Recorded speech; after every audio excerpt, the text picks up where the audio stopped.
سورۃ التوبہ آیت نمبر 112۔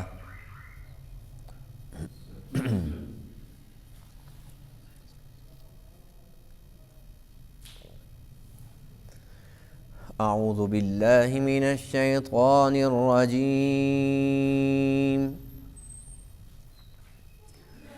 بسم اللہ الرحمن الرحیم۔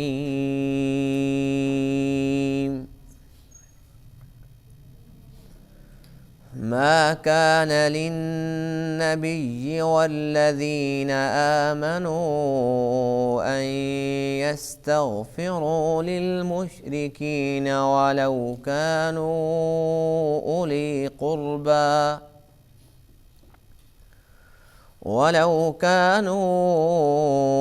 أولي قربى من بعد ما تبين لهم أنهم أصحاب الجحيم،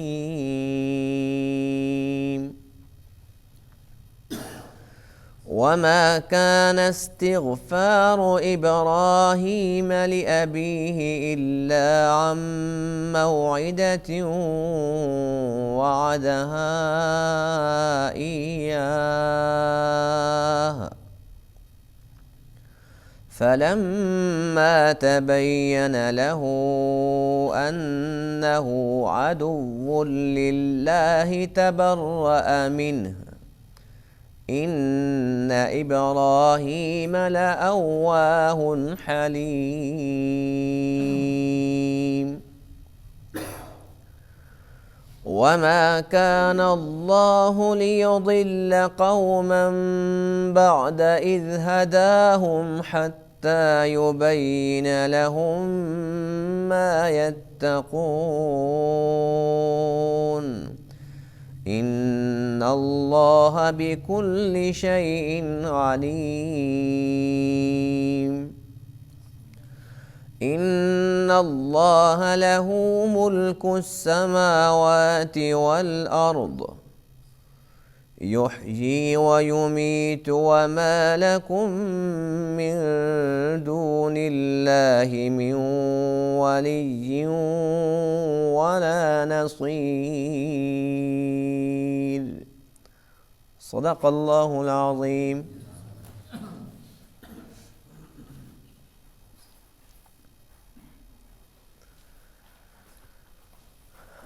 آج کے درس میں ان آیت کریمہ میں مشرکین کے لیے استغفار کی ممانعت کا بیان ہے، چونکہ اللہ تعالیٰ کا یہ ایک اٹل فیصلہ ہے، ان اللہ لا یغفر ان یشرک بہ ویغفر ما دون ذلک لمن یشاء۔ اللہ فرماتے ہیں کہ ہرگز مشرکین کی بخشش نہیں کروں گا اور اس کے علاوہ جس کی چاہوں کر دوں۔ جب مشرکین کے لیے اللہ تعالیٰ کا یہ قطعی حکم ہے کہ مشرکین کے لیے اللہ نے مغفرت فرمانی ہی نہیں ہے، تو اسی وجہ سے اللہ تعالیٰ نے اپنے نبی کو اور نبی پر ایمان لانے والوں کو بھی اس بات کا پابند بنا دیا کہ ان کے لیے استغفار کی اجازت نہیں ہے۔ استغفار کا معنی مغفرت طلب کرنا ہوتا ہے کہ اللہ ان کو معاف فرما دے، جبکہ اللہ فرماتے ہیں کہ مشرکین کے لیے معافی کی گنجائش ہی نہیں ہے۔ پھر اللہ فرماتے ہیں کہ اگر وہ مشرک جن کے لیے تم استغفار کرنا چاہتے ہو، اللہ سے مغفرت طلب کرنا چاہتے ہو، تمہارے بڑے ہی قریبی ہوں، پیغمبر کے قریبی ہوں یا مؤمنین کے قریبی ہوں، اللہ فرماتے ہیں کہ قرابت داری کا خیال نہیں کرنا، اللہ کے حکم کا پاس رکھنا۔ اللہ کا حکم ہے کہ ان لوگوں نے جہنم میں جانا ہے۔ پھر یہاں پر ایک سوال پیدا ہوتا ہے کہ اگر مشرکین کے لیے استغفار کی اجازت نہیں ہے تو ہمارے جد امجد ابراہیم خلیل اللہ علی نبینا علیہ السلام نے اپنے والد کے لیے مغفرت کی دعا مانگی تھی، وہ کیوں مانگی تھی؟ وہ بھی تو آزر مشرک تھے، بت بناتے تھے، بیچتے تھے، پوجتے تھے، اتنا بڑا مشرک اور یہ قرآن مقدس سے ثابت ہے کہ انہوں نے اپنے باپ آزر کے لیے اللہ تعالیٰ سے مغفرت مانگی تھی۔ تو چونکہ ابراہیم علیہ السلام ہمارے لیے نمونہ ہیں، وہ پیغمبر ہیں، بہت شان والے پیغمبر ہیں، تو کوئی بھی مومن یہ کہہ سکتا تھا کہ بھئی میں کیا کروں، ظاہر سی بات ہے کہ میرا بھی تو باپ ہے، میرا بھائی ہے، میری ماں ہے، اگرچہ وہ شرک پہ مر گئے، کفر پہ مر گئے، لیکن جب اللہ کے نبی ابراہیم علیہ السلام معافی مانگ سکتے ہیں تو ہمارے لیے کیا حرج ہے؟ تو اللہ تعالیٰ نے اس سوال کا جواب اور اس کی وضاحت کہ ابراہیم علیہ السلام نے کیوں ان کے لیے مغفرت طلب کی تھی، اس کی مکمل وضاحت فرما دی ان آیت کریمہ کے اندر۔ اللہ فرماتے ہیں کہ جب تک میرے خلیل کو، ابراہیم کو معلوم نہیں تھا کہ یہ جہنمی ہے، تب تک امید تھی، مغفرت طلب کرتے رہے، اور جیسے ہی پتہ چلا کہ یہ اللہ کا پکا دشمن ہے، بس اسی وقت ابراہیم علیہ السلام نے اس سے برات کا اعلان فرما دیا کہ بس آج کے بعد میرا اور میرے باپ کا تعلق ختم ہے، اب اس کے ساتھ اللہ جو بھی سلوک کرے میں بیچ میں نہیں آؤں گا سفارش کرنے کے لیے، میں اس کے لیے مغفرت طلب نہیں کروں گا۔ تو اللہ فرماتے ہیں کہ جب میرے خلیل کو پتہ چلا، اس کے بعد تو پھر اپنے باپ کے لیے مغفرت نہیں مانگی نا۔ تو جب تمہیں ہم پہلے بتلا رہے ہیں کہ جو مشرک مر گئے ہیں، شرک پر ان کا خاتمہ ہوا ہے، ان کے لیے مغفرت نہیں مانگنی، تو تم کس چیز کا انتظار کر رہے ہو؟ یہ اللہ کا واضح حکم ہے۔ اس لیے ابراہیم علیہ السلام کی بات کو کوئی شخص بطور نمونہ لے کر شروع ہو جائے تو اللہ فرماتے ہیں کہ نہیں، اس کی وضاحت تمہارے سامنے میں نے رکھ دی ہے کہ جب تک معلوم نہیں تھا تب تک وہ یہ کام کرتے رہے، اور جیسے ہی معلوم ہوا اسی دن سے انہوں نے برات کا اعلان فرما دیا تھا۔ ما کان للنبی، نہیں ہے لائق نبی کے لیے، والذین آمنوا، اور ان لوگوں کے لیے جو ایمان لائے۔ کیا لائق نہیں ہے؟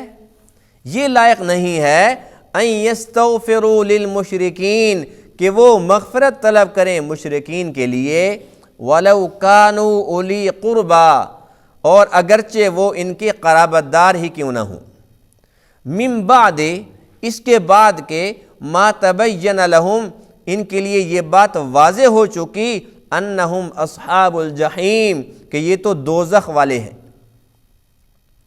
وما کان استغفار ابراہیم لابیہ، اور ابراہیم علیہ السلام کا اپنے باپ کے لیے استغفار کرنا نہیں تھا، الا، مگر، عن موعدۃ وعدہا ایاہ، ایک وعدے کی بنا پر جو انہوں نے اس سے کر دیا تھا۔ اپنے باپ سے وعدہ کر بیٹھے تھے کہ تیرے لیے اللہ تعالیٰ سے معافی مانگوں گا، اس وعدے کی بنا پر استغفار کیا۔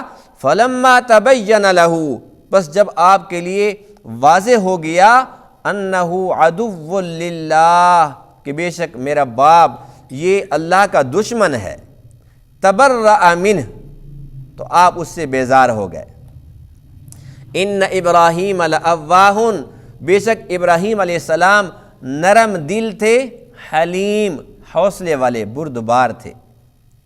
وما کان اللہ، اور اللہ ایسا نہیں ہے، لیضل قوما، کہ کسی قوم کو گمراہ کر دے، بعد اذ ہداہم، اس کے بعد کہ اللہ نے ان کو ہدایت بخشی، حتی یبین لہم ما یتقون، یہاں تک کہ اللہ تعالیٰ بیان کر دے ان کے لیے وہ چیزیں جس سے وہ ڈرتے ہیں۔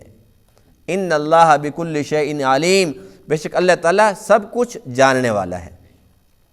ان اللہ، بے شک اللہ وہ ذات ہے، لہو ملک السماوات والارض، اسی کے لیے بادشاہت ہے آسمانوں کی اور زمین کی، یحیی، زندہ کرتا ہے، ویمیت، اور مارتا ہے، وما لکم من دون اللہ، اور نہیں ہے تمہارے لیے اللہ کے علاوہ، من ولی ولا نصیر، کوئی یار و مددگار۔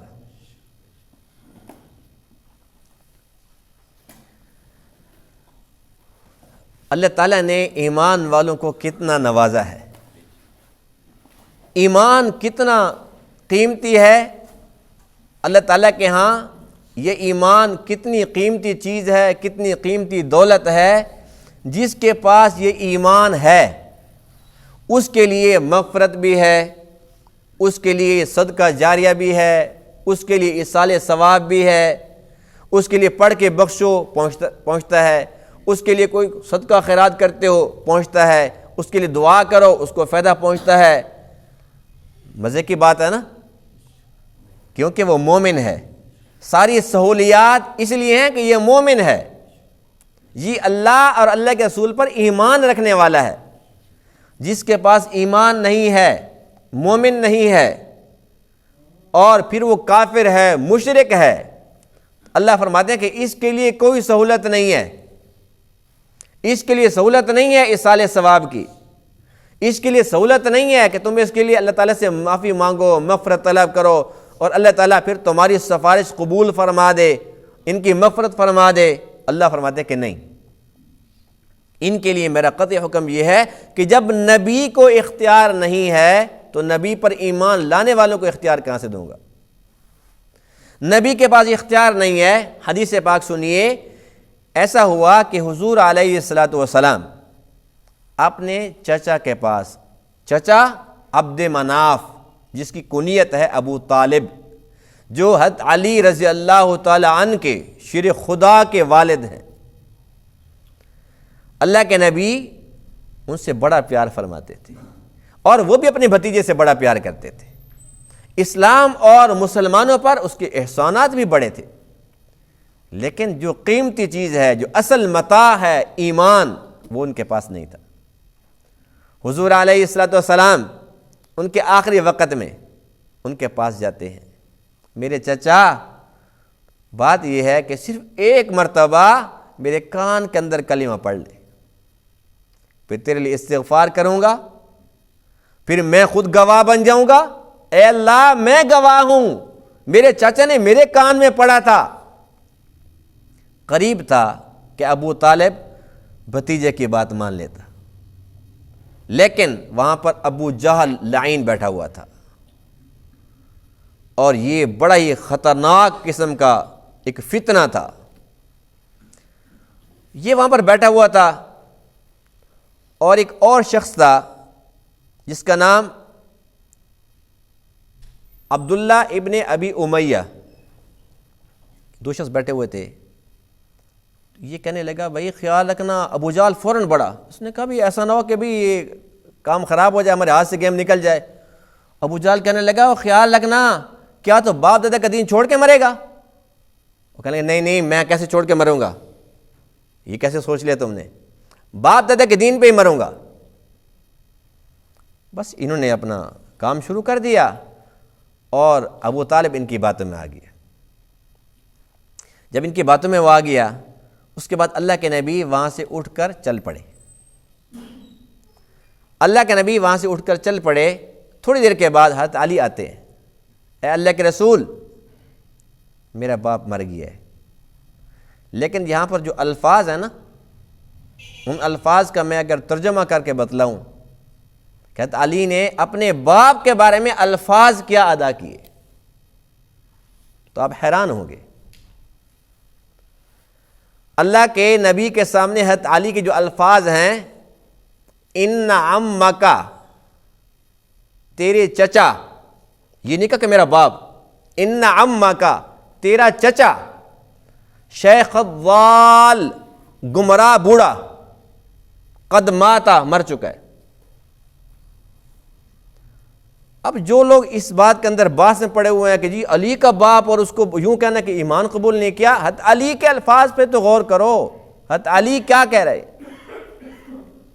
حضرت علی نے کہا کہ تیرے چچا شیخ الضال، جو بوڑھا ہے اور گمراہ ہے، گمراہی پہ مر گیا۔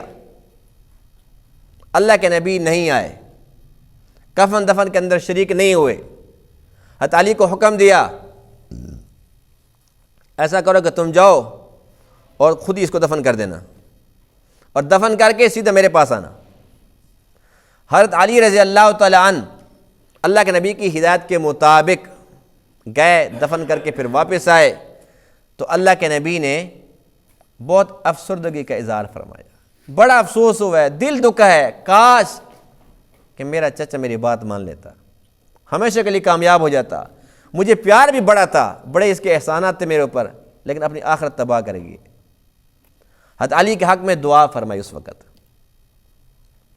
اس کے بعد اللہ تعالیٰ نے قرآن اتارا، جس میں ایک آیت یہ تھی جو آج کے درس کے اندر ہے، ایک آیت اور تھی اِنَّكَ لَا تَهْدِي مَنْ أَحْبَبْتَ وَلَكِنَّ اللَّهَ يَهْدِي مَنْ يَشَاءُ وَهُوَ أَعْلَمُ بِالْمُهْتَدِينَ۔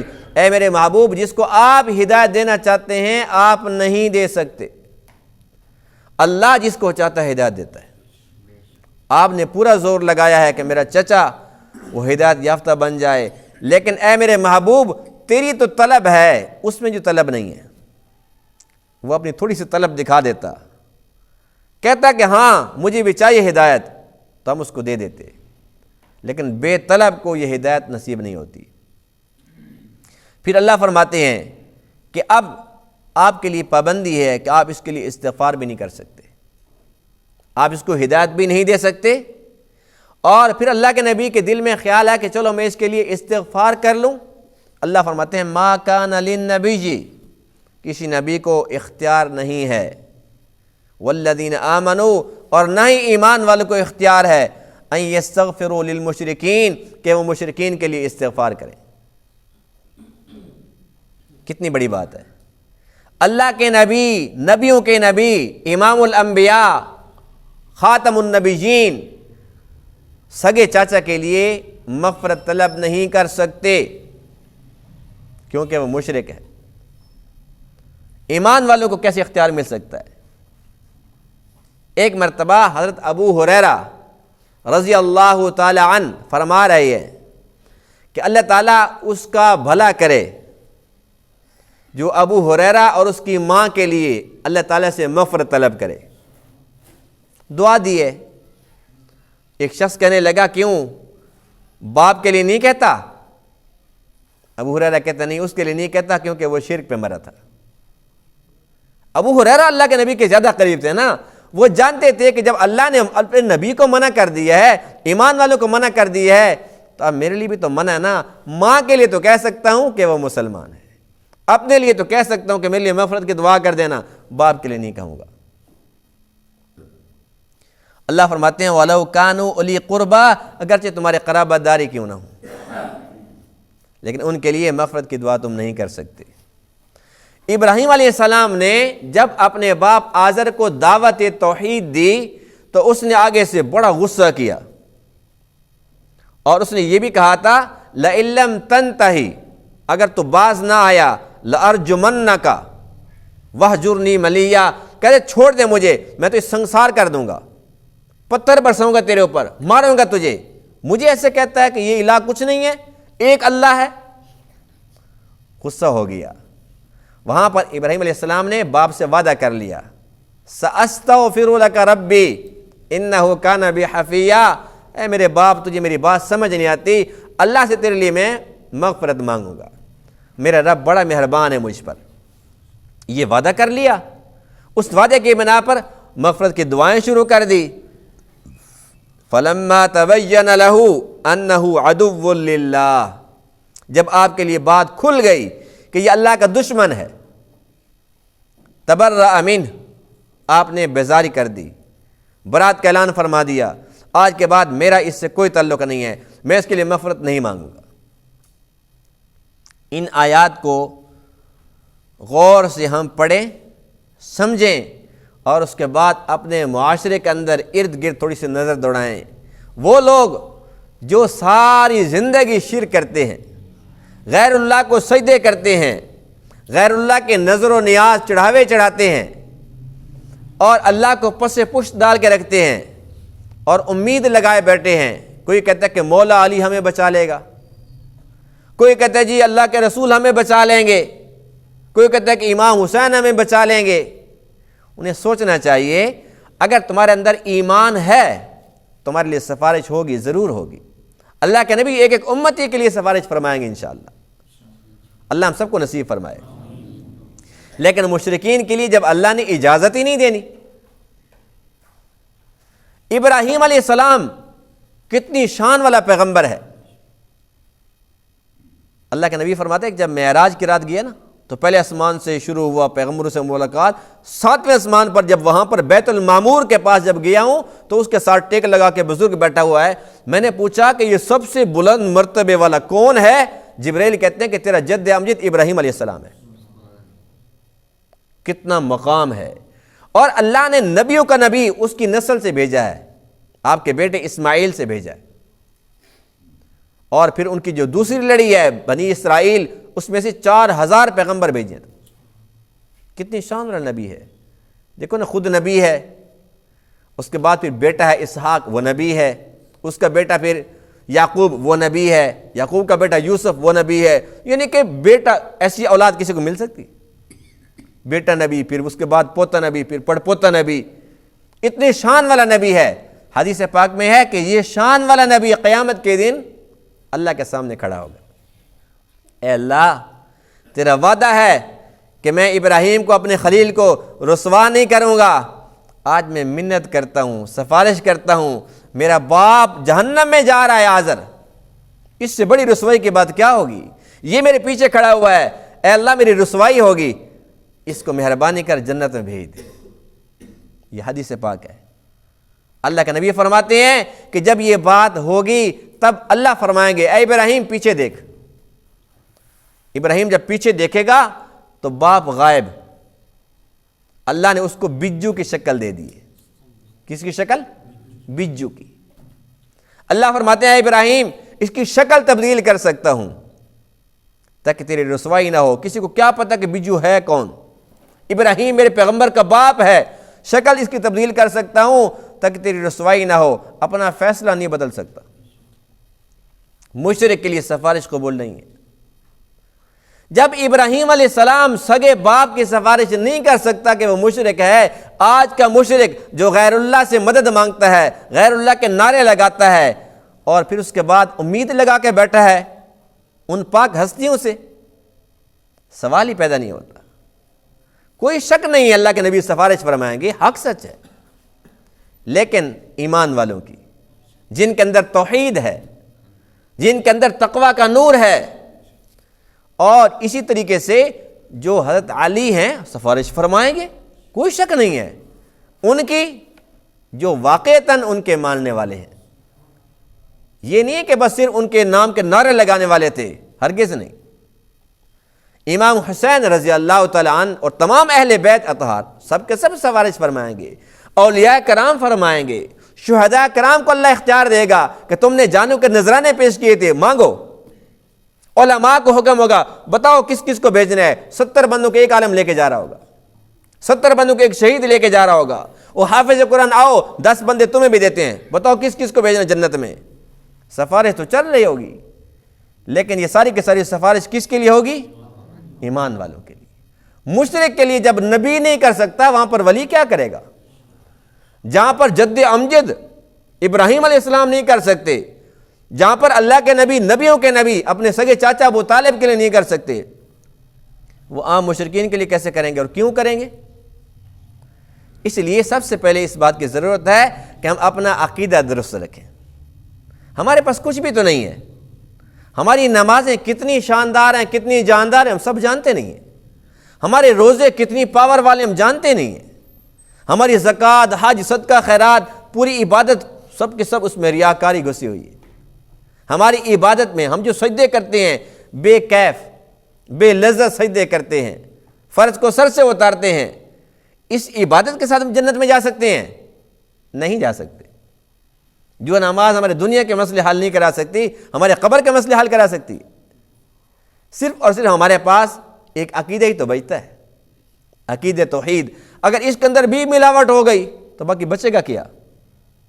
اس لیے ہمیں چاہیے، اگرچہ ہم اعمال میں کمزور ہیں، یقیناً کمزور ہیں، لیکن اپنا عقیدہ ہم درست لے کے اللہ کے پاس حاضر ہوں، پھر اللہ تعالیٰ اپنا فضل فرمائے. اور جب تک اللہ کا فضل شامل حال نہیں ہوگا، کوئی بھی شخص جنت میں نہیں جا پائے گا.